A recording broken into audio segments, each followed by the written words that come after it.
kamusta po kayo? Yung mga nasa likod, mga nakatayo dyan, okay lang po ba kayo? Buhay na buhay po ba tayo? Mga nasa upper box, kamusta po kayo dyan?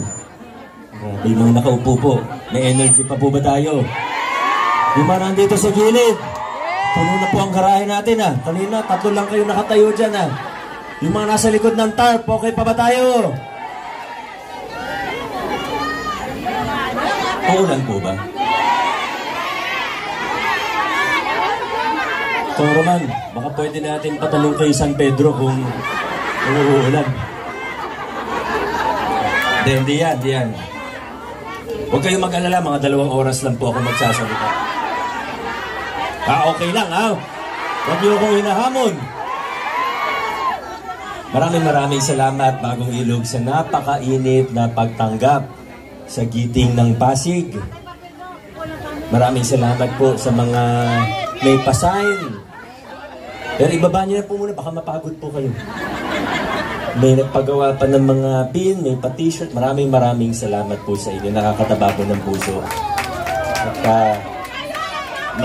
malinaw ang sigaw ng Bagong Ilog. Vote straight giting ng Pasig po tayo. Ang layo na ng narating natin bilang isang lungsod. Tinapos na natin yung mga panahon na hinahawakan tayo sa leeg gamit ang resources ng pamahalaan, yung takutan system, palakasan system, kung mas maganda yung benepisyo pag mas malapit ka sa kusina. Tinapos na natin yan. Paborito nating simbolo ng pagbabago na ito, wala na pong iba kundi ang ating pamaskong handog. Pero gaya ng sa pamaskong handog, ginawa rin po natin ito sa iba pang larangan. Gaya po ng sa healthcare services po natin. Nalala po ninyo dati, uso yung mga card. Diba yung mga senior nun, may blue card, privilege card. Hanggang ngayon, may nagpapauso ulit. Pero dati, di ba, may blue card, ganyan. Pag may blue card ka, una, pag Pasko, may matatanggap ka na pamaskong handog na 3,000 pesos. Pangalawa, pag pumunta ka sa ospital natin, pwede kang malibre ng serbisyo. Noong 2019, tinanggal ko yung mga card o membership. Noong una, may mga nagalit po sa akin. Pero siguro, fast forward, 2025 na po ngayon, nakita na po siguro natin kung bakit tinanggal yung mga card o membership na yan noong 2019. Dahil ayaw natin na may isang grupo, pag nalakad nila yung papeles nila o may kakilala sila, o kung paano man nila nakuha yung card o membership na yon, na sila yung mas nakakakuha ng mas magandang benepisyo mula sa munisipyo. Ang gusto natin, kung may kayang gawin ng pamahalaan, kung may pwedeng ibigay ang ating gobyerno, ito po ay hindi para sa ilang pili lamang, kundi para sa bawat isang Pasigueño. Sa simpleng halimbawa ng pamaskong handog, pinakita natin na posible magkaroon ng isang LGU na pantay-pantay ang tingin sa bawat isang mamamayan. Sa card na yan, tinanggal po natin. Ngayon, pag pumunta kayo sa ospital natin, kahit hindi senior, taga-Pasig, no balance billing po tayo. Ito na po yung ginagawa natin sa ating lungsod ngayon. Ang pinaka-importante po rito, malayo pa man sa perpekto, ay yung direksyon po natin na hindi na palakasan, wala nang takutan. Kung anong pwedeng gawin, kung anong kayang gawin ng gobyerno, hindi po pinipili kung sino lang yung tutulungan o bibigyan. Ganito na po ang tinataguyod natin na paggugobyerno. Ito na po yung tinatawag nating mabuting pamamahala o mabuting paggugobyerno. Binubuksan din natin ang ating pamahalaan. Ngayon, nakabuklat ng mga libro natin. Kitang-kita nyo kung ano nangyayari. Sino po dito matagal nang nakatira sa Pasig? Sino po sa inyo, naabutan nyo po na naabutan nyo pa po na 3 floors lang ang City Hall natin? Marami po sa inyo. Ito po tanong ko. Ngayon kasi, di ba? Kasi bukas na bukas tayo, pati yung kontrata nasa website. Yung detalye, yung breakdown, pinreset po namin bago pa man mapirmahan yung kontrata. Ngayon, pwedeng punahin, pwedeng mabigay ng feedback. Karamihan ng feedback maganda, pero kahit yung mga negatibo, pinakikinggan natin. Kasama yan sa trabaho namin bilang government officials. Kailangan pakinggan namin lahat. Basta totoo, basta hindi yung gumagawa lang ng kwento. Ibang usapan po yun. Pag gumagawa ng fake news kasi gusto lang manira, ibang usapan yun. Hindi na natin kailangan intindihin yun. Pero kung totoo yung question, bakit ganyan yung presyo? dapat sinasagot po natin yan. At handa tayong sagutin yan, walang problema. Pag sinabi, kailangan ba talaga yung gantong 3 tower ba talaga ang kailangan natin? Hindi ba pwede isang building na lang? Pwede kami mag-explain. Walang problema doon. Hindi minamasama ang mga tanong. Pero ito naman po, ang tanong ko rin sa atin, yung mga nagtaas ng kamay na naabutan po yung City Hall na 3 floors pa lamang noon. Nung pinagawa po yung hanggang 8th floor at hanggang roof deck ng City Hall, meron po ba dito kahit isa pong tao na masasabi nyo na alam nyo kung magkano yung project na yun? Kahit isa po. Nasa libo na pong tao ang tinanong ko. Kahit isa, wala pang nagsasabi na alam niya kung magkano yung pagpapagawa ng hanggang 8 floors ng City Hall natin. Pero tanungin ko po, yung project natin ngayon, narinig niyo na po kung magkano? Alam po natin lahat, 9 billion po yun. Alam natin lahat kasi walang tinatago. Bukas ang inyong pamahalaan ngayon. Pero nabanggit ko na lang din, hindi ko naman ito masyadong nababanggit pag mga caucus, pero simulan ko na lang din. Alam niyo, ako po naniniwala na ito talagang project na ito. Ako personally excited po ako dito at sana kayo rin po. Kasi ito po yung iiwan natin hanggang sa mga susunod na. Good for 100 years yung gagawin po natin dyan. Hindi lang po yan City Hall. Kasi syempre, pag tamad mag-aral o tamad panoorin yung presentation, sasabihin, ay City Hall, 9 billion. Kasama dyan yung kalsada, yung plaza na napakalaki, yung site development, yung IT infrastructure, 3 tower ng City Hall. Kasama rin po dyan, medical facility, mga laboratorio po natin ng LGU, kasama po dyan. Meron pong senior citizen center. Wala pa tayong ganyan sa Pasig, di ba? Ilan lang naman ng bakanting lote sa buong lungsod ng Pasig. Pag may nakita kang ibang lote dyan, napakamahal na. Sa paligid ng City Hall, umaabot na ng more than 100,000 per square meter ang bentahan ng 100,000 pesos. Kaya kung ano yung lupa na meron tayo, kailangan i-maximize natin. Kailangan i-maximize. Ito na yung tamang panahon para gawin yan. Ano pa ba nabanggit ko na? Nabanggit ko na yung Senior Citizen Center. Meron pong may study area para sa mga kabataan. May parking, yung IT infrastructure. 46,000 square meters ng floor area. Evacuation center, at kasama po sa kontrata, ito sa ibang kontrata ng City Hall, di ba? Pagka building ipapagawa, building lang. Tinatago yung kumbaga, china-chop-chop yung presyo. Mga naabutan natin project, sabihin, 100 million, pero yun pala, shell lang, building lang, walang laman. Ito yung kontrata natin, kasama pati interior fit-out, mga furniture, fixtures, kasama po. Lahat sinama na natin, ibig lang sabihin. At kaya ko lang po ito kinakwento, ang punto lang natin, ito na po yung estilo ng paggugobyerno ngayon. Walang tinatago, bukas na bukas, nakabuklat ang libro, kita kung anong ginagawa, anong nangyayari, at responsibo sa pangangailangan ng tao. Hindi yung kung ano lang naisip ko, gagawin po natin. Hindi po kung ano yung kailangan talaga. Ano yung nakitang pagkukulang ng ating LGU. Ano yung mga magandang gawin para sa ating pamahalaan. Yun po yung ginagawa natin. Nandito na tayo, tinataguyod na natin ang mga prinsipyo ng mabuting paggugobyerno sa lungsod ng Pasig. At kasama po ang bawat isang mamamayang Pasigenyo dito sa ginagawa natin.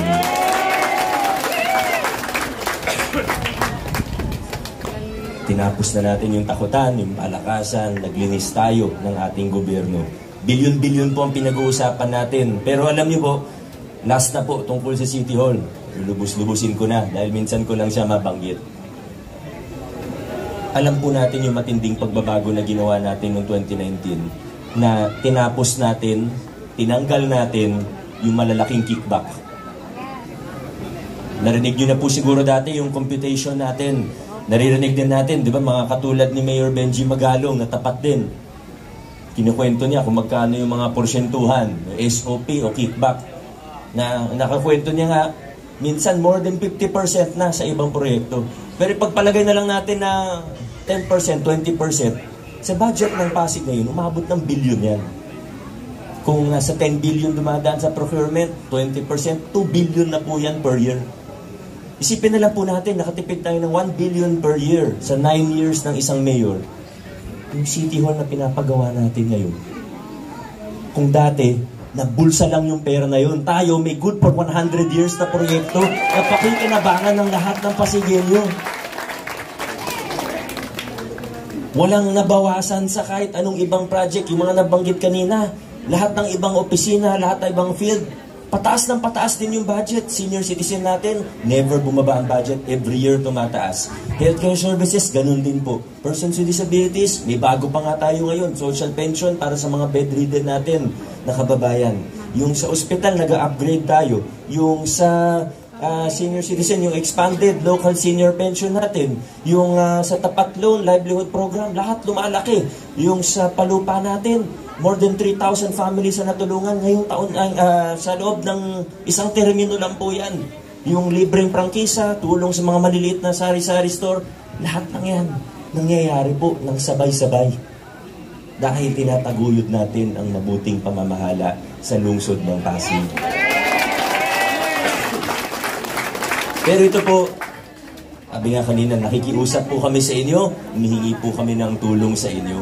Pero para lang maayos at malinaw ang ating konteksto, kung bakit ba dapat o mas maganda na straight vote po tayo.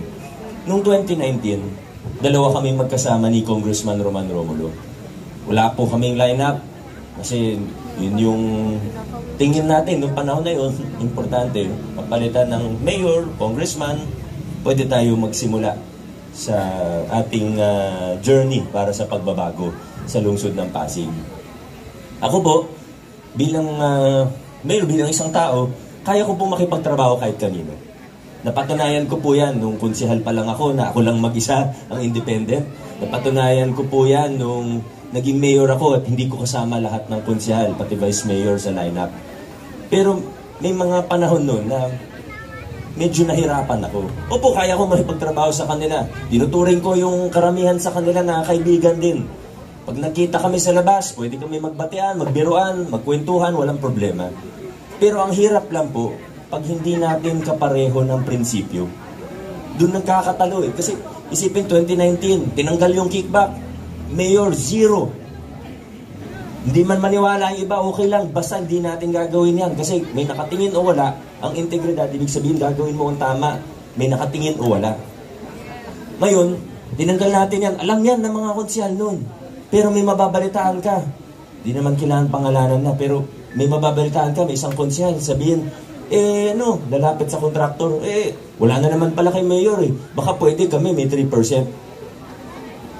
Ito po yung mga totoong nangyayari noong 2019. Naabutan pa tayo ng pandemya. Siguro, swerte nila naabutan tayo ng pandemya. Hindi, baka napa-entrap ko po sila eh. Hindi ko lang sila naabutan. Sa totoo lang, hirap ng pandemic eh. Pero, yan po ang totoo. Ang hirap pag hindi natin kaprinsipyo, hindi natin kapareho ng direksyon. Gusto natin dumiretso, may gustong umagaw ng manibela para lumiko tayo o mag-U-turn tayo pabalik dun sa mga lumang kalakaran. Hindi naman sikreto kung bakit. Di natin kailangan maging henyo para maintindihan kung bakit o kahit mahulaan kung bakit nila gusto bumalik dun. Kasi sila yung mga nakikinabang noon sa lumang kalakaran. Wala na pong ibang... Yun na po yun eh. Maaring sila yung mga nakaupo na meron silang kickback o may hinahawakan din na kontrata. Maaaring sila yung mga kontratista na malalakas noon, na kahit di dumaan sa tamang proseso, sa kanila binibigay, wala naman magwa-question kasi takot lahat magsalita. Ting bilyon-bilyon na pinag-uusapan natin. Sa totoo lang, yung mga iba po nandun ngayon, okay lang po sa akin. At okay na rin po para sa atin. Kasi sa totoo lang, kung yung mga gumagawa ng illegal noon, kung yung mga nangungutong, kung yung mga humihingi ng kickback, sabihin na natin ng diretso, kung yung mga kurap, hanggang ngayong 2025, gusto sa akin, magduda po kayo sa akin. Mag-isip kayo. Huwag nyo lang sabihin na malakas yung iniisip niya. Pero mag-isip kayo, pangalan ng yung mga kurap, yung mga kilala naman na kurap. Mga alam naman natin na dun sa lumang kalakaran nun. Kung sa akin po sila kumakampi, magduda po kayo sa akin. Pero pansinin po ninyo, yung mga kakilala ninyo na kasama dun sa lumang kalakaran noon, ayaw nila lahat sa akin. Yan na yung pinakamalaking pruweba ko na tama ang ginagawa natin dito sa lungsod ng Pasig. Pero hindi naman porket hindi natin kasama, iuusgahan natin kaagad. Inasabi ko lang po, lahat ng kakilala ko na ganun yung ginagawa noon, ayaw sa akin. Naghahanap lagi ng kalaban ko. Pero para din malinaw, yung iba naman sa totoo, baka mabait naman, pero tanungin nyo sila. Kung may pagkakataon lang naman po, may mga nandun sa kabila, no? Tanungin niyo po sila, bakit? Yung totoo usapan lang, tayo, mga mamamayan tayo, karapatan, lalo na pag public official, di ba karapatan natin na malaman. Kung gusto nila doon, okay lang naman eh. Sa akin nga, kinausap ko rin yung mga barangay officials po natin bago ng campaign period. Alam niyo, sinabi ko po sa kanila, kung ayaw niyo sa akin at gusto niyo sa iba, dahil yan talaga yung paninindigan ninyo, walang samaan ng loob, nire-respeto ko yung desisyon ninyo. Kung tingin ninyo na mas magaling talaga ang ibang kandidato, kung tingin nyo na mas tapat talaga ang ibang kandidato, kung tingin nyo na mas makakabuti sila para sa lungsod natin, okay lang, nire-respeto ko yan. Tama yun, dun ka sa tingin mong makakabuti para sa lungsod natin. Pero sana, sabi ko sa kanila, sana hindi kayo pipili ng kandidato dahil may binibigay lang sa inyo.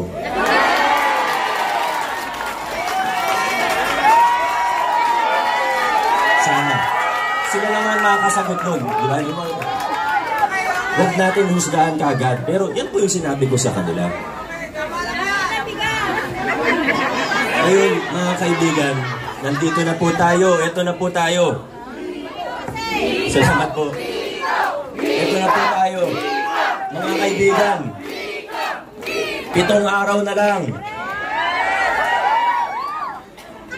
Pagkalipas ng 7 araw, ano na po?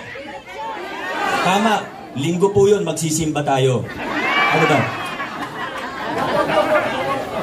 Linggo ngayon, di ba? Ha? Sabado ba ngayon? Ngayon talaga, pagpagod ka na minsan, di mo na alam kung anong araw na. O tama, 7 araw. Hindi, 8 araw yun. Nililito ako ni Konsi Kiko eh. Sabi niya, 7 araw, tapos yung susunod na araw, ano ba, gulo naman yan. Ganito na lang po para hindi tayo magkalituhan. Mga kaibigan, ilang araw na lang po. Ano po? 3 araw. 3 araw, tapos 5 araw pa. Yun! Malapit na po. Nandito na tayo sa finish line. Mga kaibigan, ang tanong sa ating mga Pasigenyo, masaya ba tayo sa direksyon natin ngayon bilang isang lungsod? Kung masaya po tayo sa direksyon natin ngayon, mga kaibigan, huwag na tayo kumaliwat kanan. Mas lalong huwag tayong U-turn pabalik sa mga lumang kalakaran. Dire-diretso tayo mga Pasigenyo. God bless Bagong Ilog. God bless Pasig City. Muling iboto ang number 4 sa balot, Mayor Biko Soto. Ball straight, giting ng Pasig. Muling iboto ang number 4 sa balota, Councilor